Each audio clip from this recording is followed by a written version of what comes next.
Hi guys, आलो आम्ही आता तिरा संकुलमध्ये. हे बघा, इथे रविवारीपासून मॅच चालू होणार 8 दिवसच्या. या दुसऱ्या इथे बसले रोलिंग करून. पीस एकदम मस्त झाले बघा, कडक झाले पीस. अजून ह्याच्यावर नॉर्मल पाणी मारून एकदम मऊ करायचे. अजून हे काय थोडा ऊन पडून थोडा चीर पडलेला, थोडा बारीक चीर पडलेला आहे. ह्याच्यावर रोलिंग केले, ह्याच्या अजून बारीक होणार, एकदम मऊ होऊन जाते. जेवढं मऊ होणार बॉलिंग तेवढं चांगलं पडणार. आता 5-7 दिवसापासून इथे मॅच खेळायचा आपले पण बंद होता.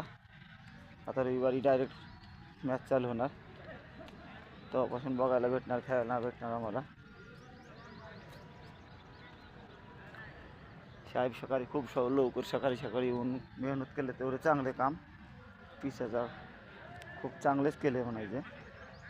अजून थोडा चीर आहे, याला दावायला लागतं. पाणी मारल्याशिवाय होत नाही. नॉर्मल पाणी मारलं ना एकदम मऊ आणि कडक होऊन जाणार ऊन पडल्यानंतर.